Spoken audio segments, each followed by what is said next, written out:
المخرج من مواليد السماوة في العراق عام 28، أستاذ متمرس في العلوم المسرحية بكلية الفنون الجميلة ببغداد. حصل على ليسانس الحقوق ودبلوم من الأكاديمية الملكية لقانون الدراما في لندن، وماجستير في العلوم المسرحية من جامعة أورغون في الولايات المتحدة، ورئيس اتحاد المسرحيين العرب، وعضو لجنة المسرح العراقي، وعضو المركز العراقي للمسرح، ونقيب سابق للفنانين العراقيين. ألف كتب تخص الفن المسرحي، منها فن الإلقاء بأجزائه 3 أو أكثر أو 4، وفن التمثيل وفن الإخراج، وترجم عدة كتب تخص الفن المسرحي، منها العناصر الأساسية للإخراج المسرحية لإلكسندر دين، وكذلك تصميم الحركة لأوكسفورد، والمكان الخالي لبيتر بروك. كتب عشرات البحوث، من أهمها الملامح العربية في مسرح شكسبير، والسبيل لإيجاد مسرح عربي متميز، والعربية الفصحى، والعرض المسرحي، وصدى الاتجاهات المعاصرة في المسرح العربي. شارك في عدة مهرجانات مسرحية ممثلا ومخرجا أو ضيفا، منها مهرجان قرطاج، ومهرجان المسرح الأردني، ومهرجان ربيع المسرح في المغرب، ومهرجان كونفرسانتو في إيطاليا، ومهرجان جامعة الخليج العربي، وأيام الشارقة المسرحية.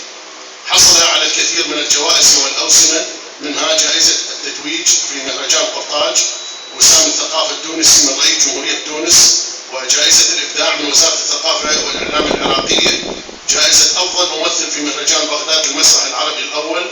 من أشهر أعماله الإخراجية المسرحية ثورة الزنج، وملحمة جلجامش، وبيت برناردا ألبا، وأنتيغونا، والمفتاح، وفي انتظار بودو، وعطيف في المطبخ، وهمت عربيا، والزنوج، والقرب الكثيف الشعر.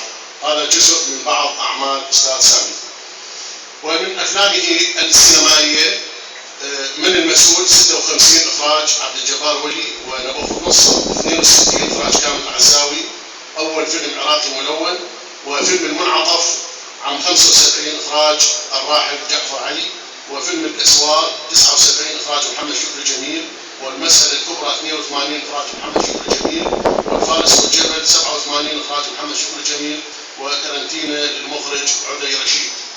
ومن مسرحياته بعض من مسرحياته النخلة والجيران للمخرج المسرحي الراحل قاسم محمد، وبغداد الأسد بين الجد والهزل للمخرج المسرحي الراحل قاسم محمد، وكذلك الإنسان الطيب للمخرج الراحل الدكتور عوني كرومي، وأنسو هيروسترات لمؤلفها الراحل غريغوري غورين، إخراج الدكتور فاضل خليل، ومسرحية قمر من دم، إخراج أيضا الدكتور فاضل خليل، ومسرحية غربة، إخراج الدكتور كريم خجر.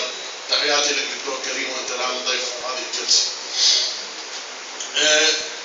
تاريخ حافل. أنا باعتقادي هذا ما تلوته وقرأته عليكم جزء بسيط ويسير من تاريخ الفنان سامي عبد الحميد. سامي عبد الحميد أستاذ الفن بكل أجناسه، منظم في الجمال، مصمم الحركة، باعث للشكل قيم، وباعث للمضمون منحدرات انسيابية في السرد، في التكوين، وفي العلاقات، منظم في لغة التمثيل وفي الإخراج، مرشد كبير لكل المذيعين ومقدمي البرامج.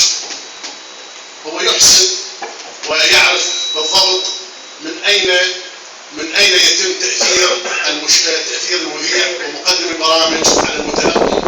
يعرف فلسفة التلقي، يديم الصلة بين الرسالة والمتلقي، بين المضمون والشكل. هذا الرجل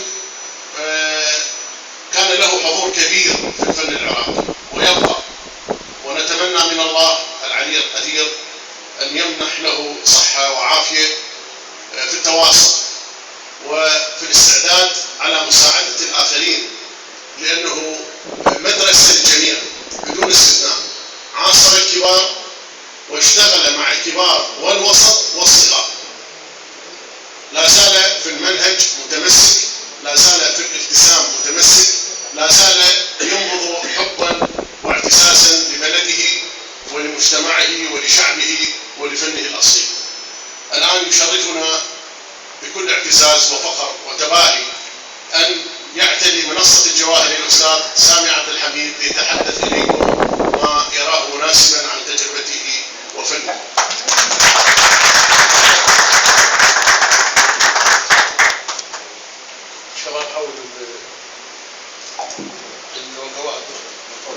صالح إلى